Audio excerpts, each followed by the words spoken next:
Good afternoon, folks. It is about 2:50. We still have 10 minutes before we start. So no hurry yet, but we have about 10 more minutes before we get this thing rolling.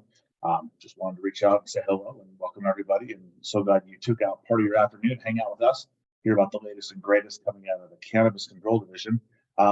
We have about a 10-minute countdown. So get yourself a beverage, fill up your water bottle, and be back. We get started in about 10 minutes, folks.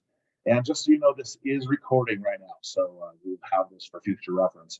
So in case somebody misses this, or you're talking to somebody and they wanted to be here but they couldn't, we do have availability for them to watch it recorded. So more news on that. So sit tight. We'll be back in about 10 minutes. See you soon. Thank you for showing up. Thank you.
Well, welcome everybody. It is 2:53. We still have 7 minutes before we kick this off.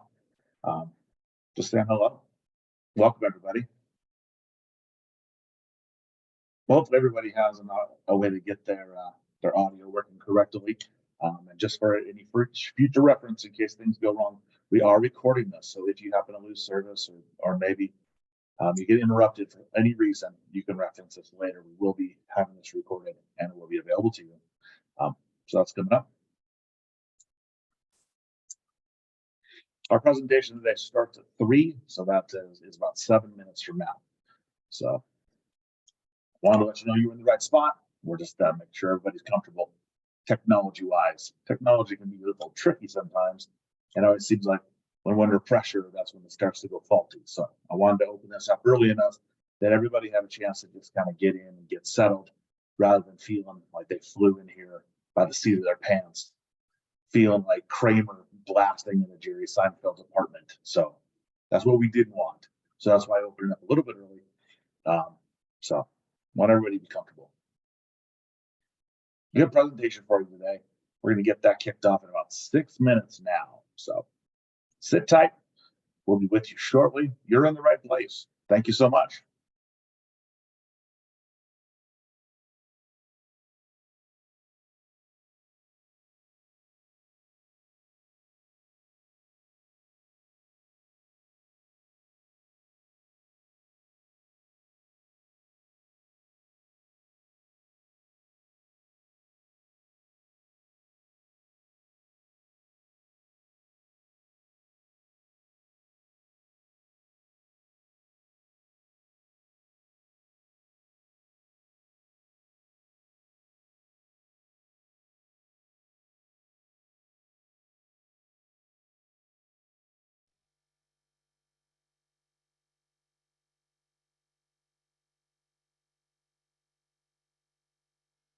All right, things are kind of filling them now. It's 2:55, folks. You have 5 minutes left, and then we'll get this started. People are starting to settle in, starting to get in here.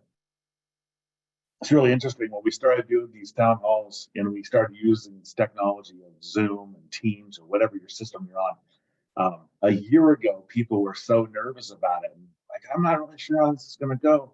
And now everybody seems like this is second nature. And that's pretty awesome.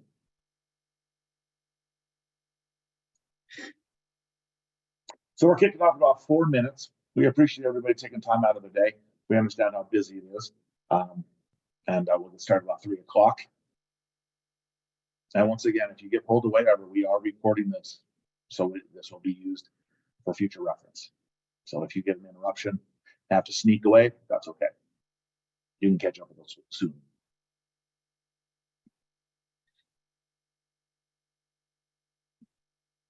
We have an entire arsenal of people behind the scenes right now, kind of running the show, making sure everything's going to go smoothly. I appreciate that. In case somebody's keeping track, we're creeping upwards into almost 60 people in this webinar right now, which is pretty impressive. Good news. If anybody, while we're waiting, because we still have 4 minutes, if anybody has a desire to change their name that you see on the screen, you can change it by doing the 3 dots by your own name and see if you can change it. Also down at the bottom, you should be able to change your name if you want. No big deal if you don't.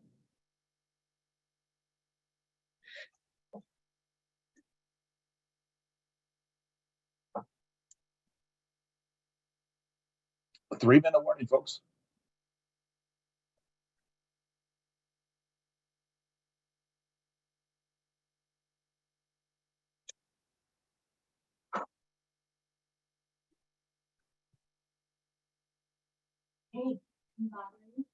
Hey, Jason, this is Kristen. Sure.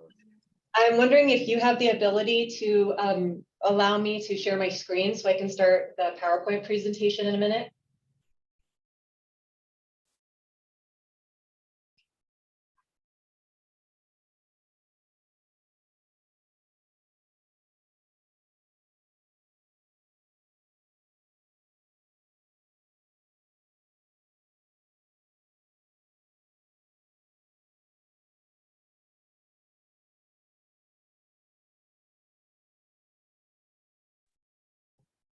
Hey, Jason, can you hear me?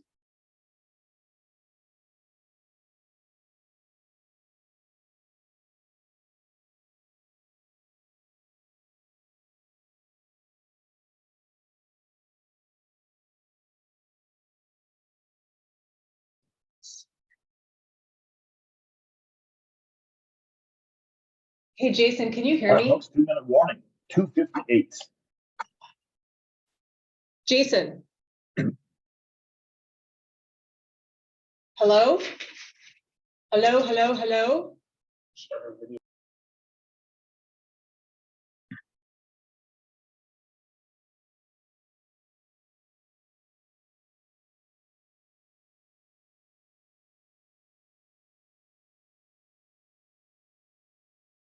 $2.59. Want to thank everybody. We are over almost 90 people who are hanging out with us today, and we appreciate that. We appreciate you taking the time out of your busy day. We know how busy things are, and especially with it being at the start of the week. I'm sure you guys are just catching up from the weekend and such, and we appreciate that. So this town hall that we're going to start in about a minute or so. We'll get you all caught up on what's going on as far as things that came out of the legislature. Also, this presentation is going to be recorded, so you're going to be able to watch this later on.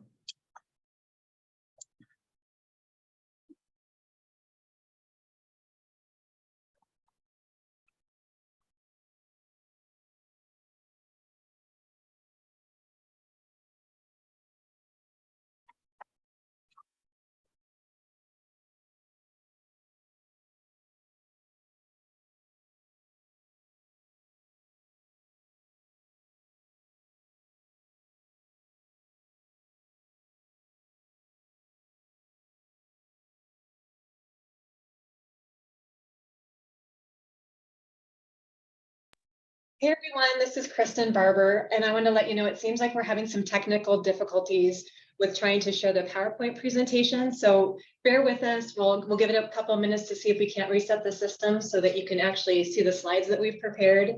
Yeah, and it's always fun to try something new and find out there's a couple bumps along the way. So hang tight. Thanks for your patience.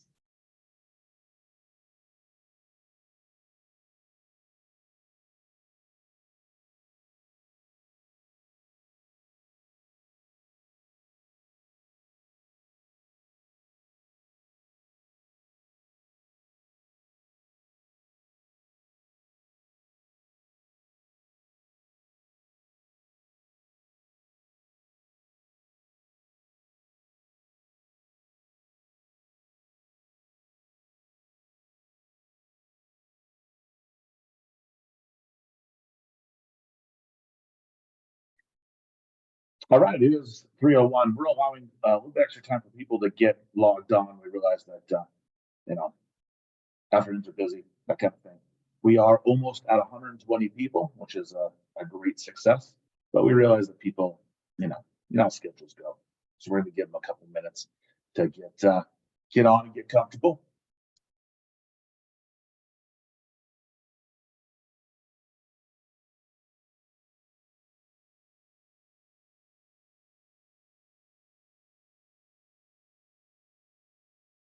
I want to thank everybody for taking time out of their day to come and hang out with us.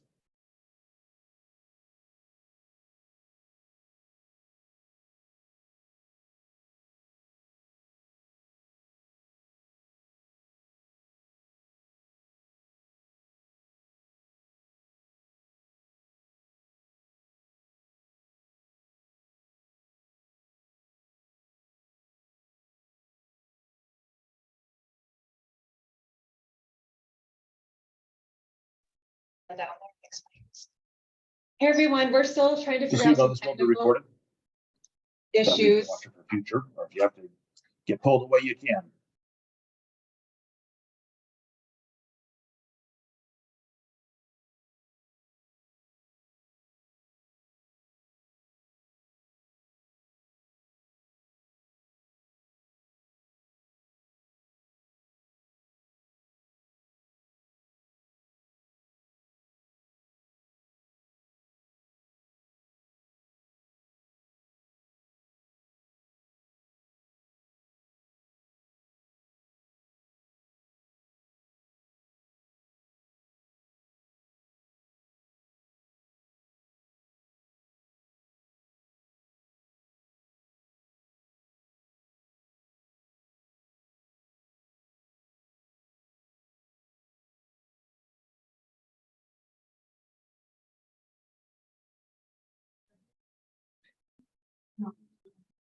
Are you?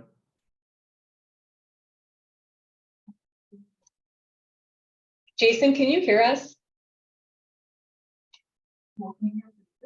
No.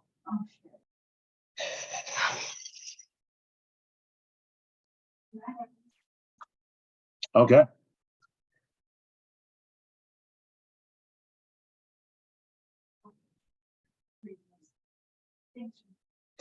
All right. So,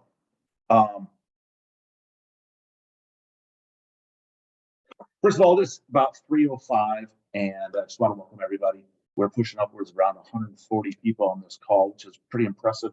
Thank you once again for taking the time out of your day. I'm just going to give you a heads up. This meeting will be recorded for future reference. So if you need to get the link, we'll hook you up with that. That's coming up. Anyway, thank you for attending today's meeting. The town hall is intended to provide updates on laws that were recently passed during the 2023 legislative session.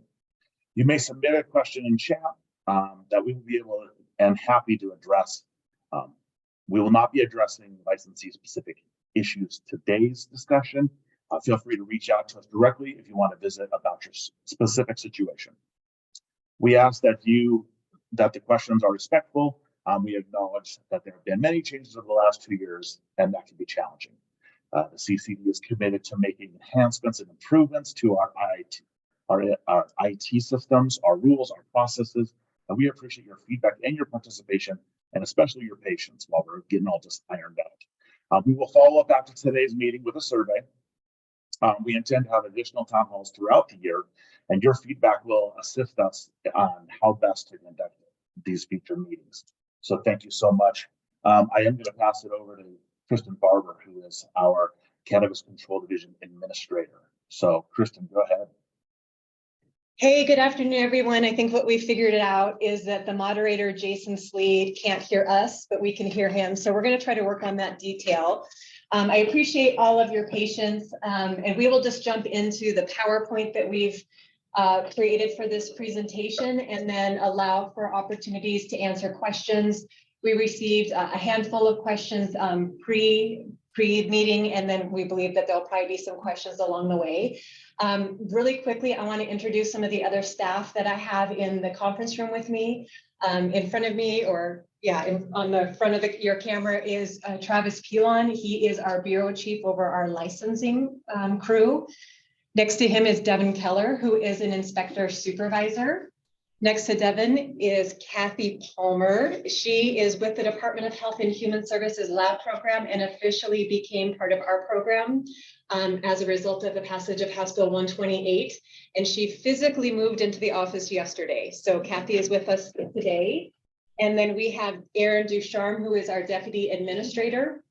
And next to Erin is Courtney Cosgrove, and Courtney is the program attorney. So now you know who's sitting in the room, and then we have a bunch of folks behind the scenes who really make the magic work throughout the rest of the department. So I'll jump in now and start the slide presentation.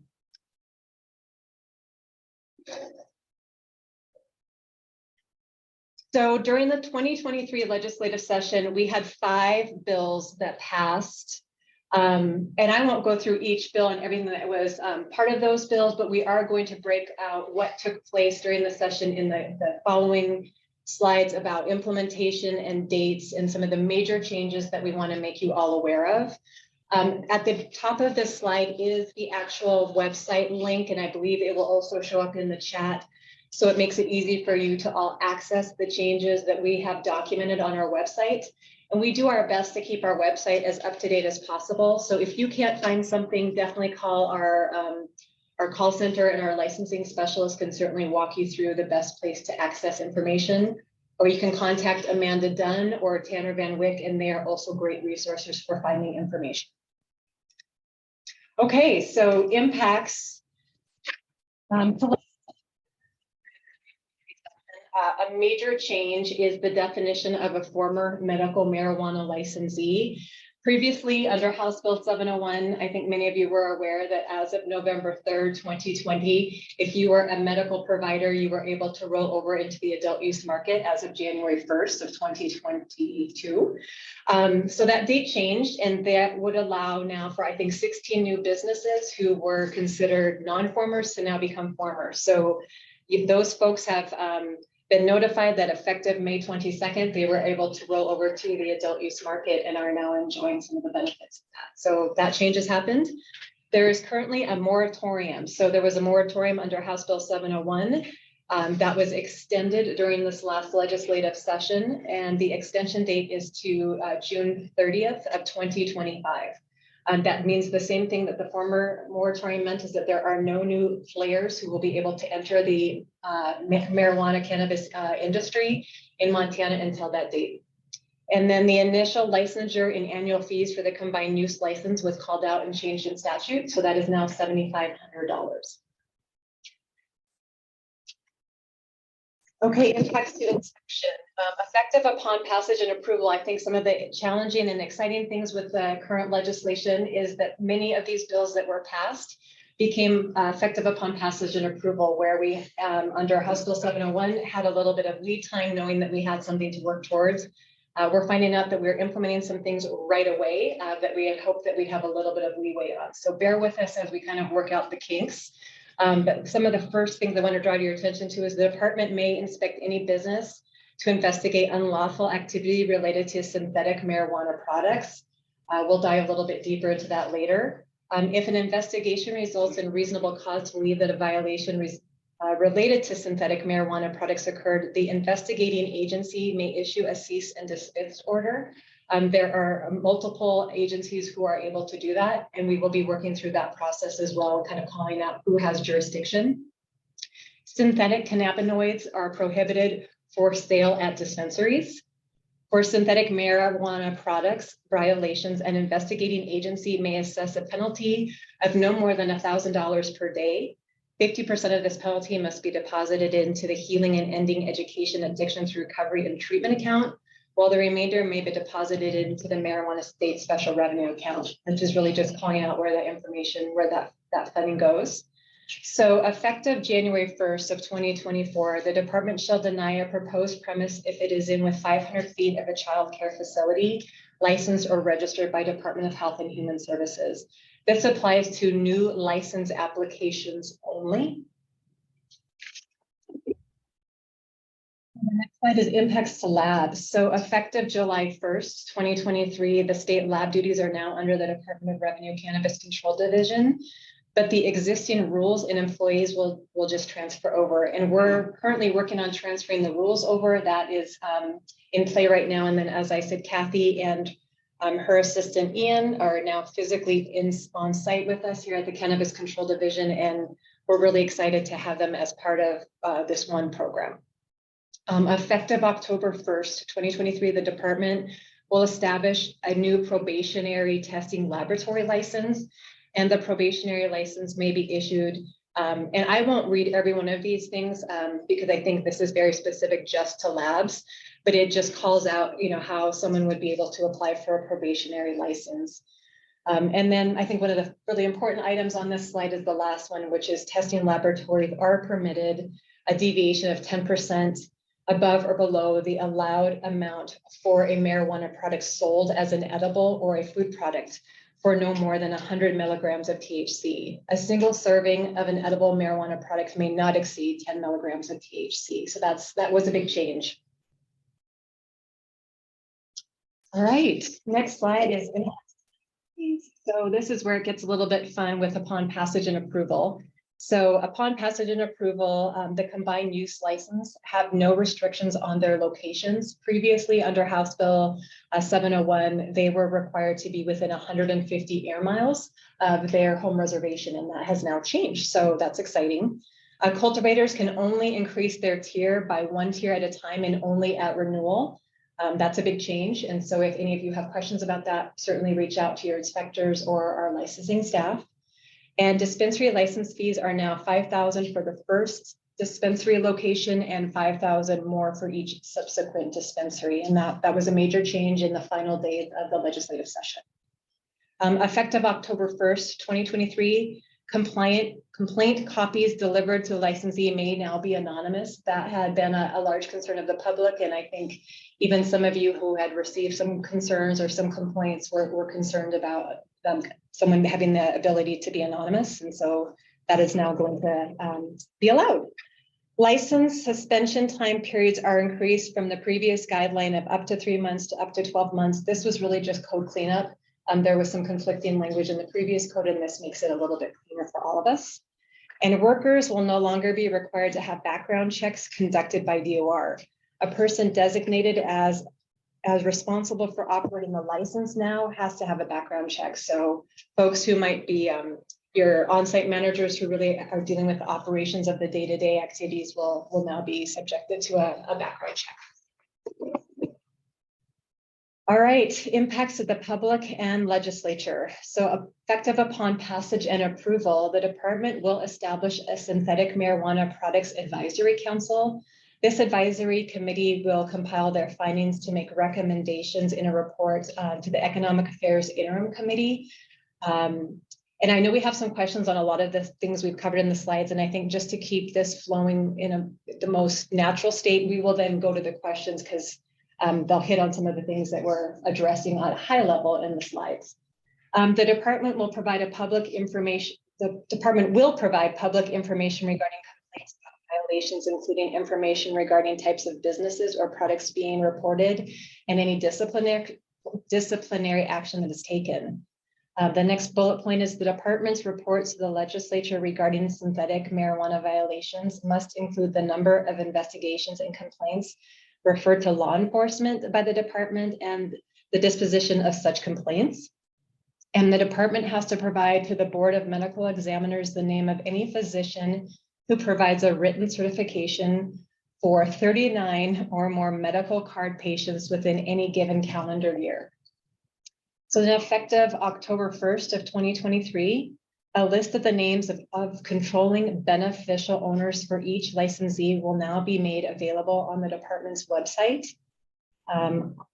By 9/1/2025, the Department of Justice shall establish a program that allows every qualifying applicant for a driver's license the option to acquire a digital version in addition to the physical version. And this may impact application attachment types when licensed applicants provide a copy of their driver's license. And obviously we'll work towards that once we have some clarity as to how the Department of Justice handles rolling that new option.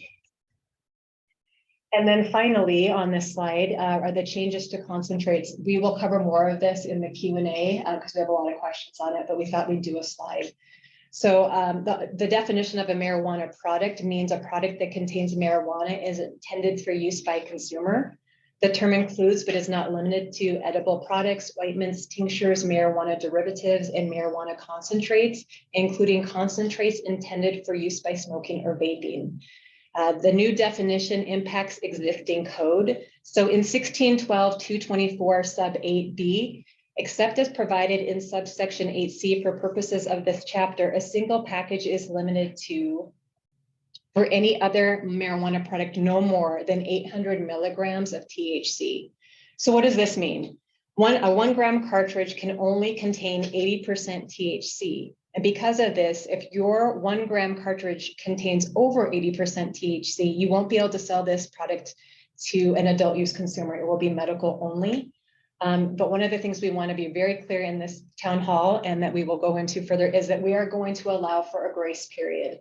And we'll talk about that grace period as we start getting into the questions, but we understand that you've had these products, you've developed these products, they're sitting on your shelves, and then a day happens and the bill is signed and suddenly it becomes law. And so we recognize that that's a massive impact to you all, and we want to do our best to work with you. And so we'll get into the details of what that looks like now. Hey, Kristen, we had a chat question that said, kind of a little couple slides ago, does 500 feet also apply to preschools or just daycares? 500 feet, hey, this is Devin Keller. 500 feet is going to apply to preschools, churches or synagogues, and daycares licensed by DPHHS. So daycares were added into the existing code. Thank you. So that is our PowerPoint presentation. And Jason, if you're okay with this, we're going to transition to the questions that we received in advance of the beginning of the town hall. Sure. And that might answer some of the folks who are out there who are thinking they want to ask another question. What we're seeing is there's clearly a theme of similar like questions. And so if one person's curious, usually other people are as well. And then we'll be happy then to jump into this town hall chat questions once we wrap those up. Sure. I have one more question. Is the cultivation tier up passage effective now or at a future date? The cultivation tier up passage is effective upon passage of the bill. So there's no more ability for a licensee underneath a tier 5 to tier up to a tier 5. Yeah, that's what's really challenging about some of this legislation is we had 903 and 128, and they had some coordination language, and that wasn't really always perfectly clear of like what coordinated and what kind of trumped the other. And so that's why some of these dates that we went through in this PowerPoint presentation clearly call out that it was either effective upon passage or it has a different effective date, which we're seeing a lot of like October 1st or January 1st. But really, I think the bulk of it looks like it really went into effect upon passage and approval, which was a little bit of a scramble for all of us. So we will jump in now to the questions, and this is going to be kind of a roundtable collaboration with the folks who are sitting at this table, which is why we have us all in one room and on one video. It just makes it a little bit easier. So we'll start with the first question. Yeah, and so like Kristen mentioned, many of the questions that came in ahead of time were related to the concentrate issue. And so one of the questions we got was, with the passage of House Bill 128, are dispensaries prohibited from selling 1 gram concentrates greater than 80% THC? And again, a number of questions that came in were directly related to that. Kristen went through a slide on that, but we're gonna have Devin talk just a little bit more, maybe reiterate some of the things that were already said, just to reinforce the direction with that. All right, so like Kristen said, the definition of a marijuana product changed to include concentrates intended for use by smoking or vaping.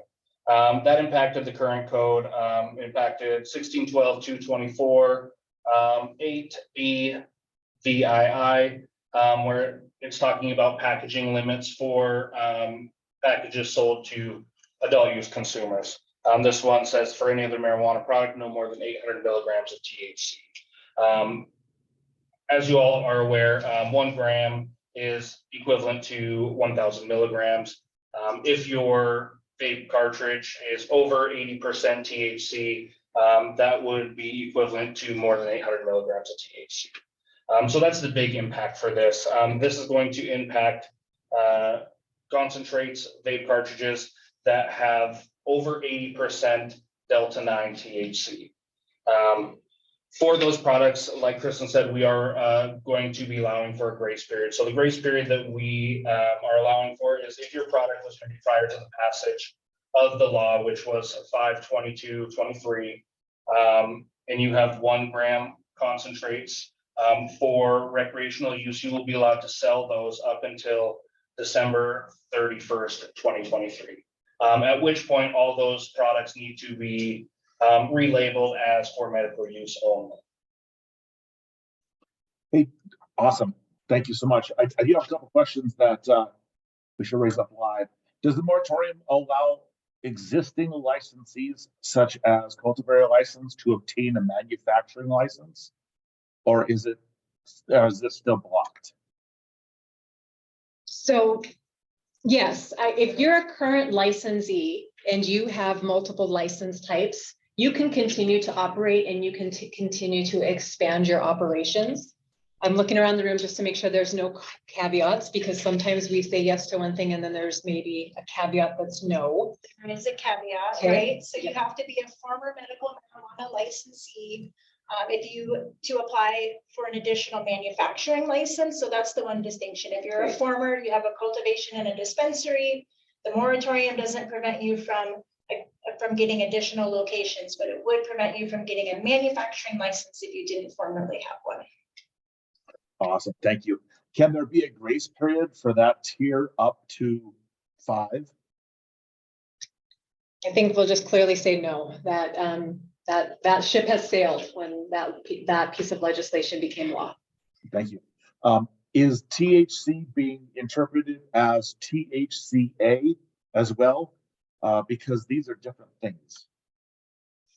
So when we're talking about the concentrates, I believe I answered this question, but it's going to be 80% Delta 9 THC. The total potential psychoactive THC is not going to be included in other marijuana products containing over 800 milligrams of THC. Awesome. All right. Great. We'll jump into our next question that we have. All right, so someone brought up that marijuana permit workers shall notify their employer rather than the department in writing within 10 days of a felony conviction. And so the individual asking this question wanted to know, is the licensee held liable in the case that a worker with a valid permit does not report the felony within 10 days? And what is the course of action for the licensee after a report is submitted? And so we thought about this, and really that report is for the employer's information. The department would not hold a licensee liable for that information, and what they do as a result of receiving that information is up to the employer, not the department.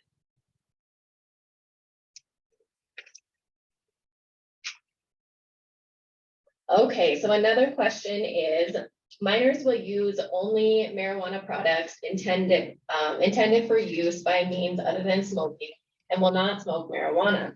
Does this imply that retail locations can only sell ingestible concentrates and infused products to medical card holders under the age of 21, or is it 18? Kristen, you want to take that one? Sure. So a minor is anybody under the age of 18.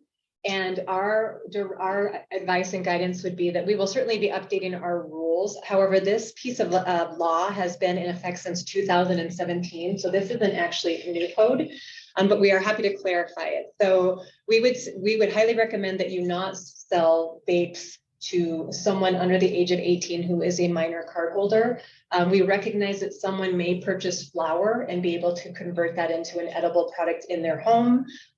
They can infuse their own products if that's what they're into. But I think we would really recommend that, yes, you not be selling them any smokable product that comes in that type of just clean packaging. So that's our guidance on that. Next one. All right, so another question was about the Synthetic Marijuana Products Advisory Council. So that was a part of House Bill 948, and it said, the question is, will the industry owners and managers be invited to this council? How and when? And so in that statute, it does say that there will be 2 members from the industry as a part of that council. And the details are still to come on how that invitation, how that council, when, where. So we're still working out details on that, so we don't have an answer for that one. Okay, next question. The dispensary license fee is changed to $5,000 for the first location and increasing after that. It is effective upon passage and approval. So has this gone into effect? And are all who license after the passage date required to pay with the new fee schedule? So we are actively working on updating our system. We understand that this is effective immediately, which was on May 22nd that this went into law.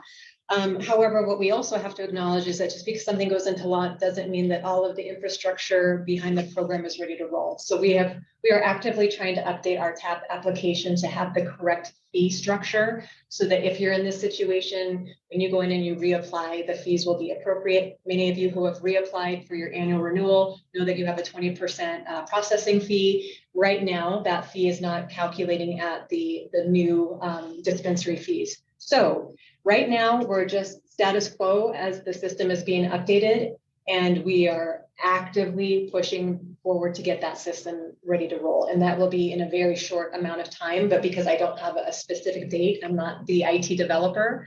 I don't want to put a date out there that says effective this date, these are when these new fees are going to be charged. But I can tell you our goal is to try to have that done in the very near future. So that the system will be updated and we will be then in compliance with the current statute.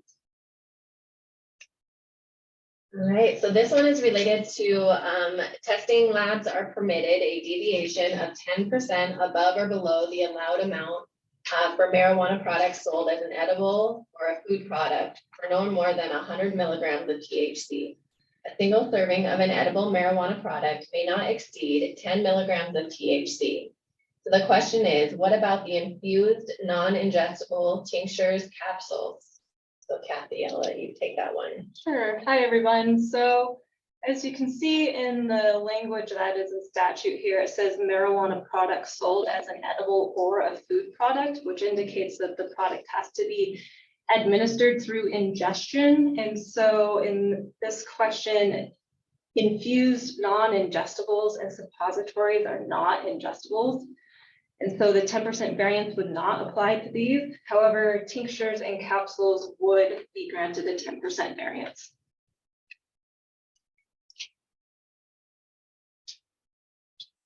Okay, so another question is, what happens after the CCD receives 39 referrals for medical marijuana from a given physician? What does the Board of Medical Examiners do when receiving a referral from the CCD? So all the CCD is required to do is to provide the information to the board.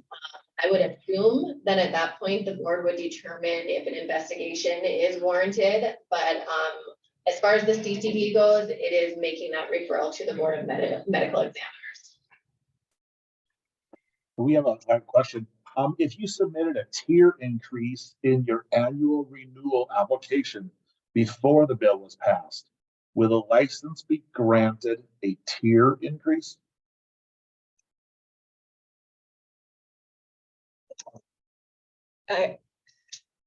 Pardon? I'm sorry, the question is, the application was received before the effective date of the statute that no Yeah. longer allows the tier increases? Yeah, if you submitted a tier increase in your annual renewal application before the bill was passed, will the licensee be granted a tier increase? The application will be processed, and assuming they meet the criteria, then yes. Thank you.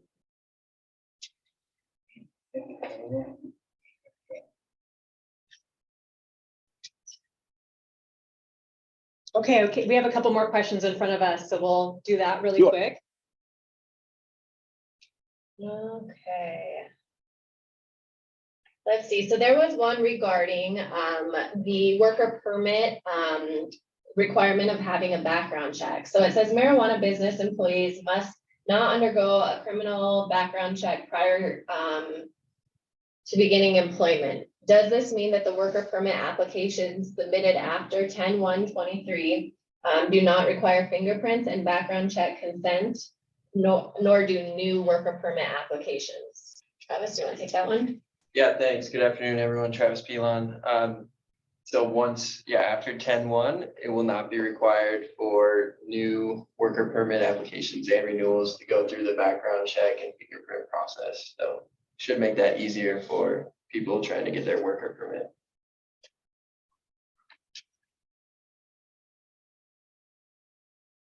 Okay, so we have a bunch of repeat questions that came in. So Jason, if you have something in queue. Yeah, I'll find something.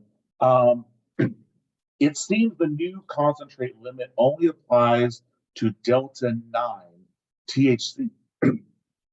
So is it legal to sell a gram of concentrate that is 99% THCA or to a use customer? Many concentrates are not decarbed. Yes, so that is what we were talking about. And I want to point out one thing that I didn't address when we talked about the question prior. This doesn't change the amount of concentrate that somebody is allowed to possess at one time. It's just what's a single serve. So yes, if it is 99% THCA, you can sell a gram of that to an adult use consumer. Great. Does the rule for worker permits also extend to testing lab workers? Don't believe so. Testing lab workers are in a separate statute and they are still required to undergo a background check, and they have more stringent requirements than your general worker. Great, thank you. Does synthetic marijuana include the Delta 8 and Delta 9 from hemp being sold at vape shops? Yes. Thank you. How does the department define synthetic marijuana?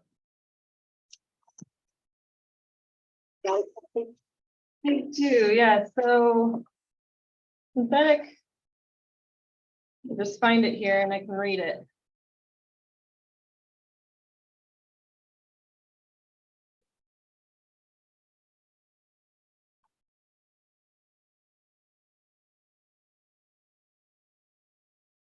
Bear with me, folks, sorry.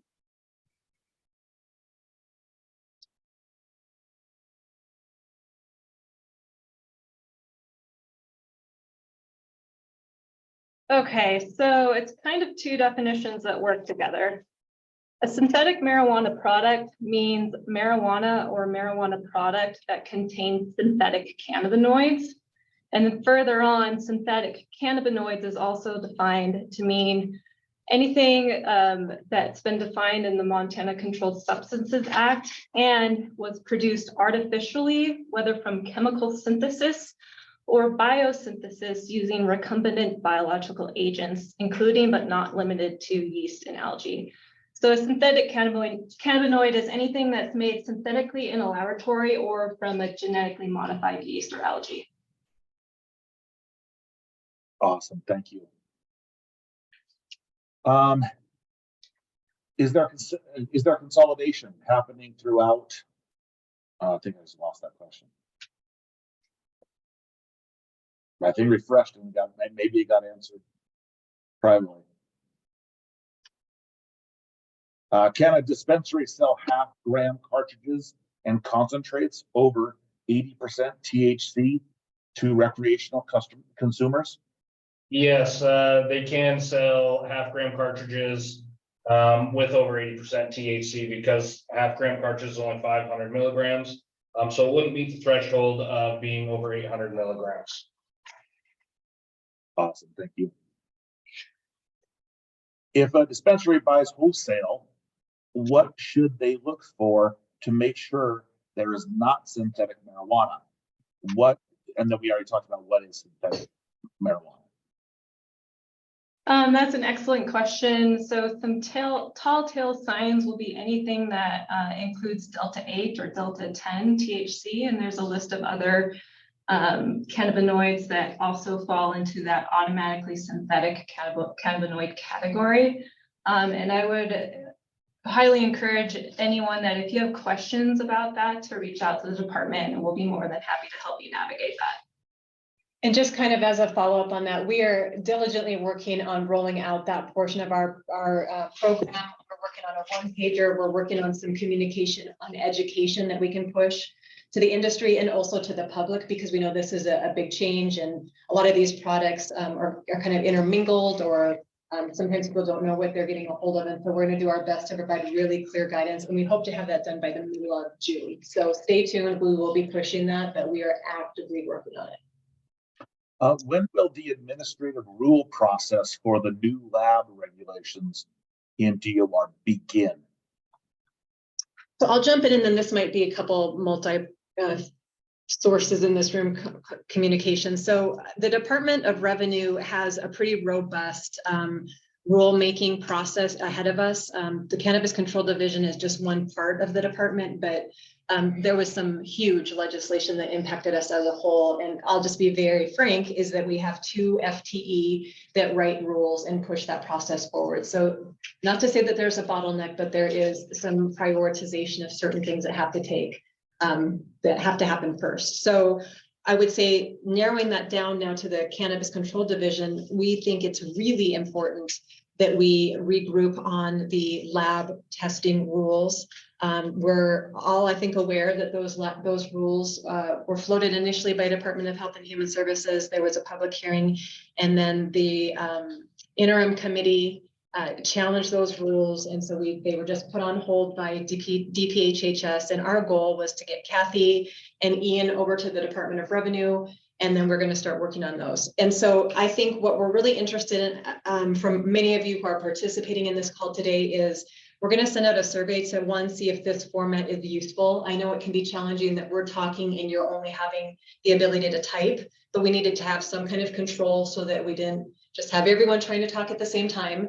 But our goal would be to do some kind of specific town hall discussions about the lab rules and the testing changes, and really trying to get everybody on board as to why we might be making the recommendations that we will when the new lab rules and testing rules come out. So I think we want to be very transparent that our goal is to try to have some informal communications, because I think everyone knows that once the rule process begins, that becomes very formal, and the department can't be at a rule hearing and then responding to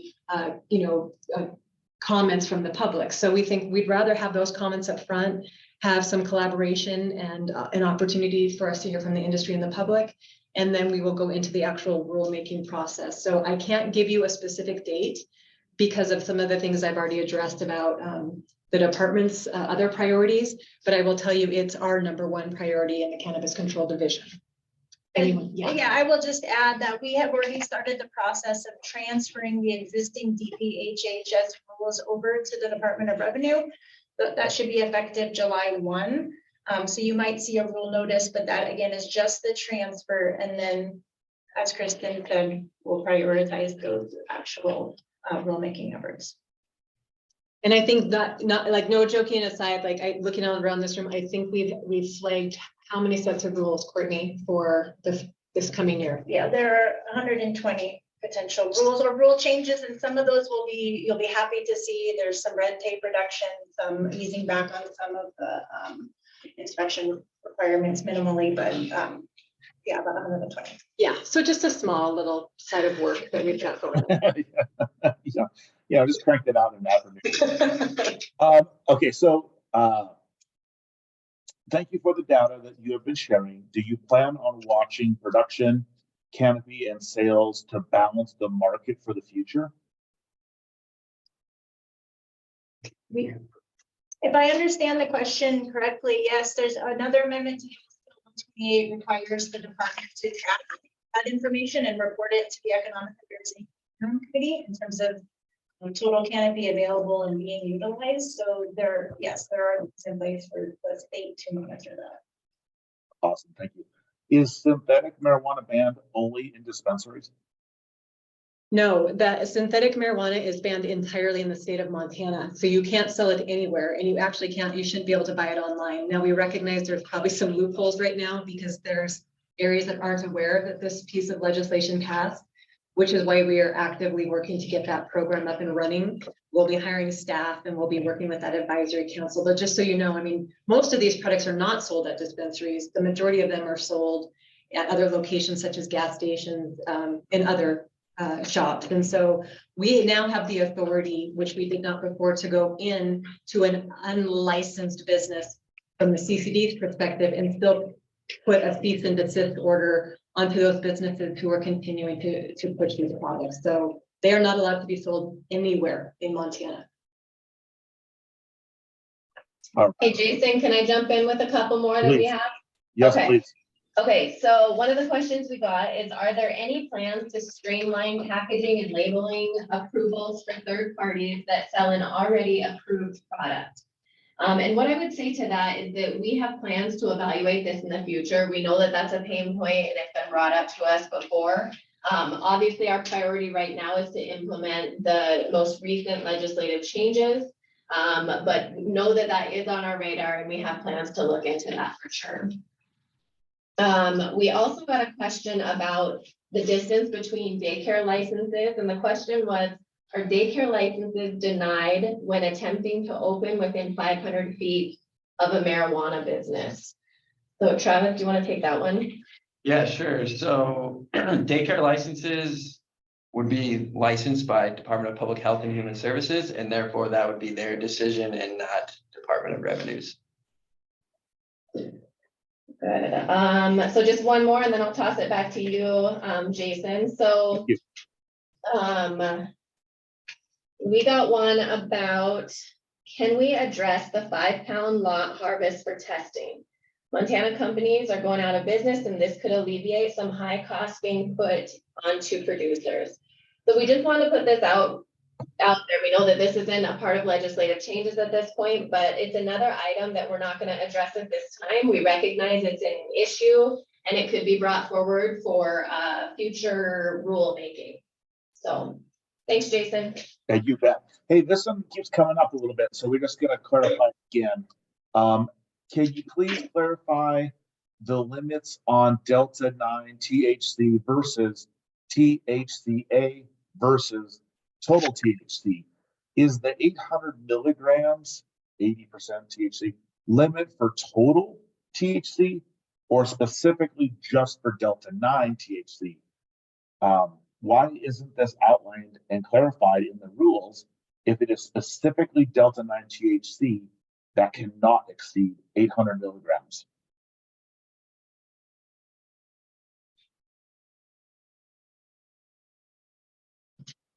So again, there is a difference between Delta 9 THC, THCA, and total potential psychoactive THC. The total potential psychoactive THC is Delta 9 THC plus 8 or 0.877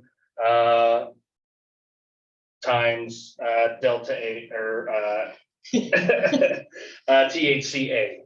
That is not going to be factored in when talking about packaging limits. THCA will not be factored in when talking about packaging limits. The only thing that will be factored in is the Delta 9 THC percentage concentration in there. If that is a 1 gram cartridge over 80% THC, though, that is what is going to be affected. You did great. Sorry, That was a long question. You did a great job. So let's see, can you go over rules regarding contract employees, such as trimmers? They are 1099 folks or contractors that work on equipment. I don't know if we heard the first part of the question, Jason. I'm sorry. We heard something about 1099 employees, but what was the first part? Can you go over rules regarding contract employees, such as trimmers? These folks are 1099 folks or contractors that work on equipment.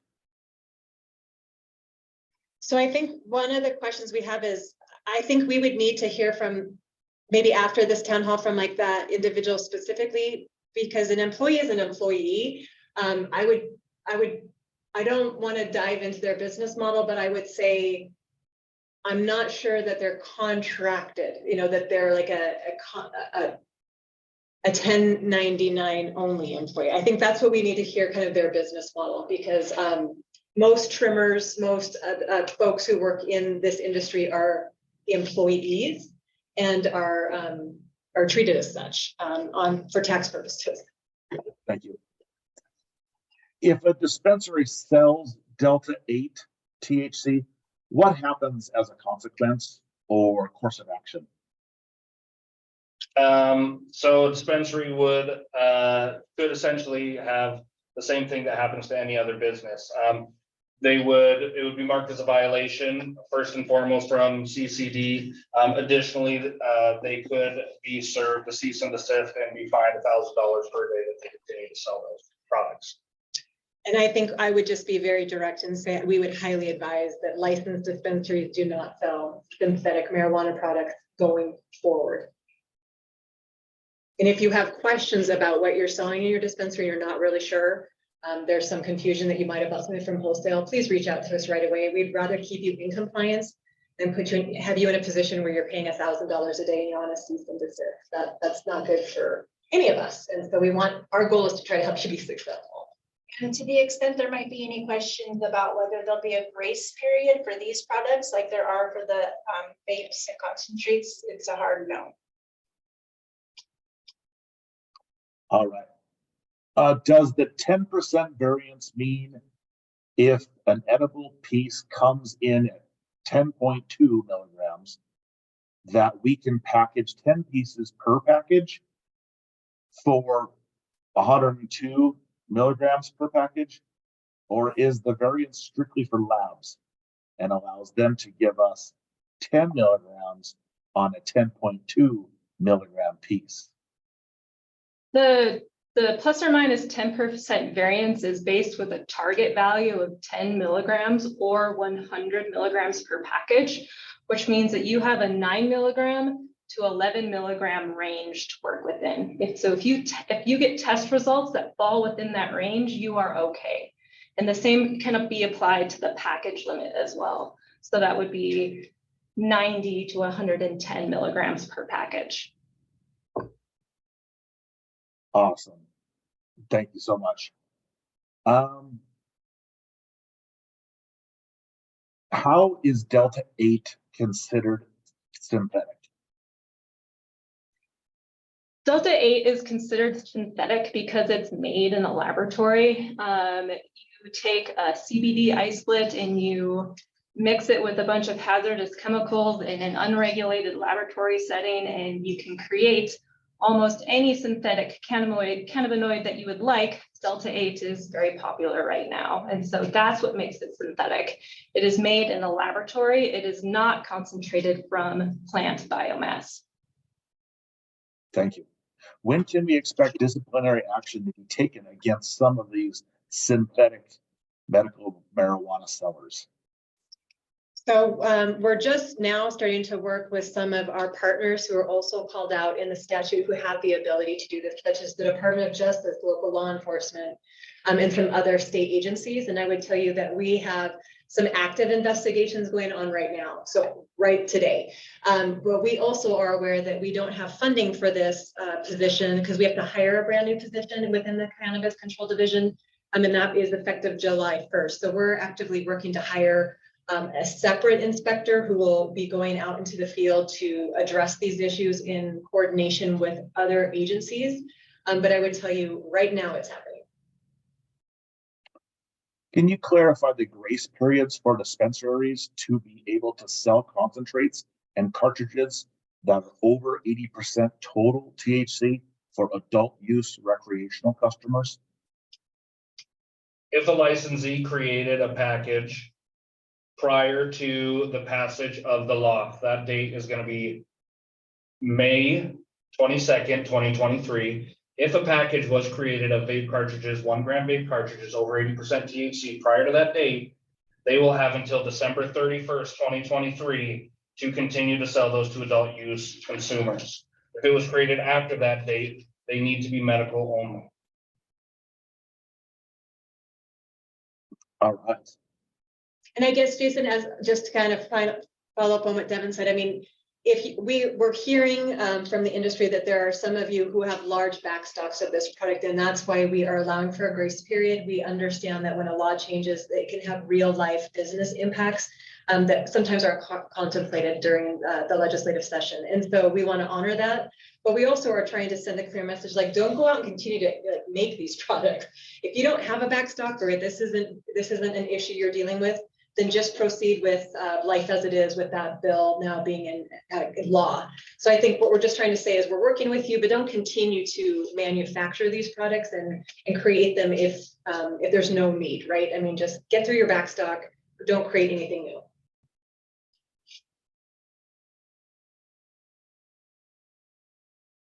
I'm being fed questions to ask, and I'm all caught up. Great. Aaron, do you have any more questions? We do have some questions that are in the question and answer hopper, but we have some people looking at them and trying to get after them. Yeah, Jason, I can jump in. I have 2 more. Yes, please. So one of them was concerning, let's see here, the increase in dispensary costs. And so there was a question about what will prevent companies from creating separate entities and franchising their name between the companies while still having the same ownership. So somehow getting around that fee increase. And we did talk about this, and at this point, the current moratorium will prevent that from happening because we can't issue licenses to new businesses. So there's that one. And then another one was, and I'll probably hand this one to Kathy. Given the department will begin overseeing testing labs on July 1st, does the department plan to update the pre-roll testing requirements so that pre-rolls have to be tested in their final form like other marijuana products? If so, when can we expect this change? We will be addressing testing and testing of pre-rolls in general. I don't have any comment on what exactly that will look like at this point, but it is on the docket. And as Kristen was mentioning earlier, it will be put forth for people to kind of have a discussion with us in a more public setting versus the formal rule hearings. And just to follow up that I had mentioned that we're going to send out a survey after this town hall to those of you who have participated.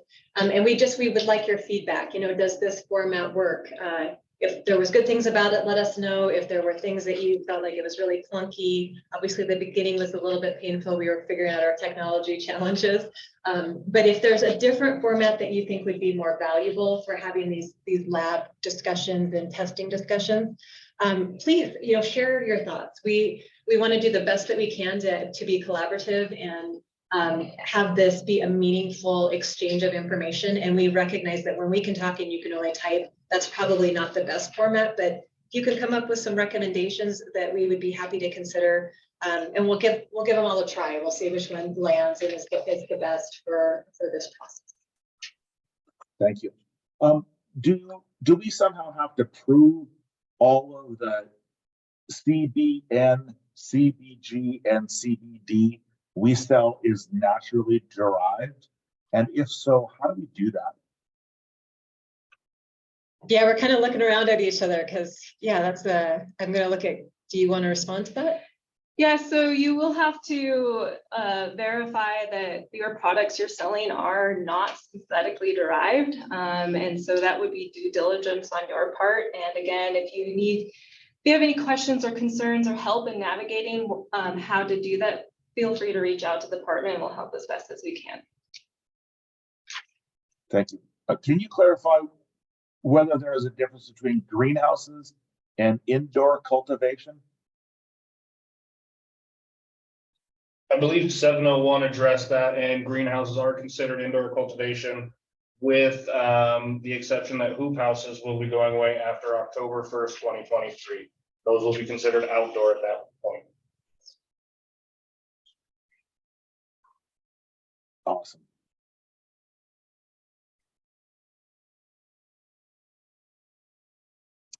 Is the 10% variance effective immediately?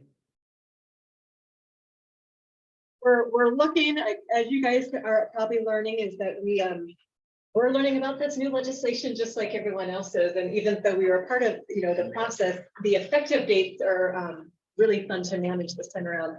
During the last session, we only had 701 to implement. That was pretty darn easy, but this one has some serious moving parts. So it's October 1, 2023.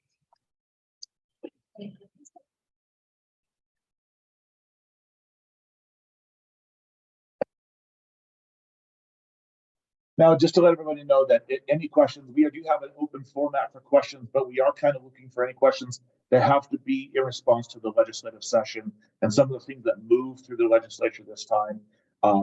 Dr. Allen hones in our questions. That way we don't end up with kind of scattered questions. We have it on one subject matter. So if we could kind of keep the questions to the legislative session, that would really help out our panelists and the people helping out with the questions today. What are the questions we have? And that's, go ahead. Yeah, thanks, Jason. And it just obviously, if folks who are participating in this have questions that are outside of that realm, feel free to reach out to us. We're happy to have conversations all the time. Sometimes it's very specific to your business model or things that you're thinking about for the future. And so reach out to us. We want to make sure that we're here to help and we're here to provide as much information and transparency as we can. If we don't know the answer, we'll tell you why we don't know it. It usually has to do with system changes or pending rules, but feel free to always reach out to the department. We're here to be a resource.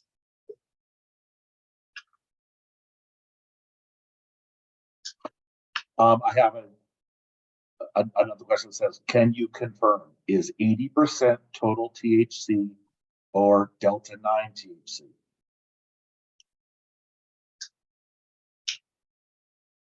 I'm going to go with what I believe the question is. Delta 9 THC is the packaging limit. 80% Delta 9. Thank you so much.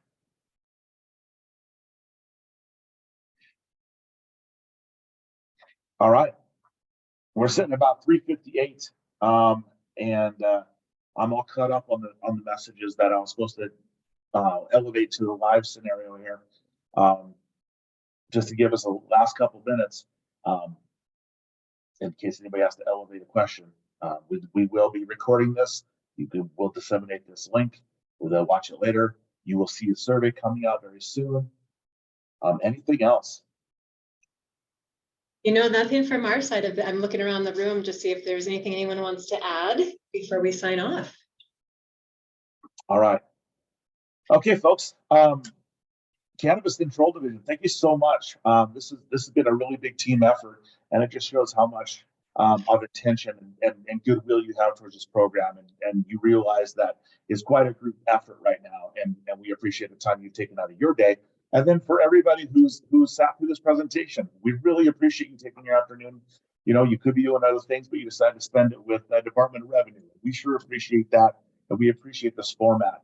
You will see more surveys coming out to find out if this is the type of way that you'd like to interact with us. Maybe we can get some more topics coming along the way, but you'll be able to voice your concerns and some of your ideas through these surveys. Thank you so much for being with us, and make sure everybody has a nice day. Thank you. Nope. Thanks so much. All right, signing off. See you later, folks. Have a nice day. Go out and do something amazing. Later. Bye.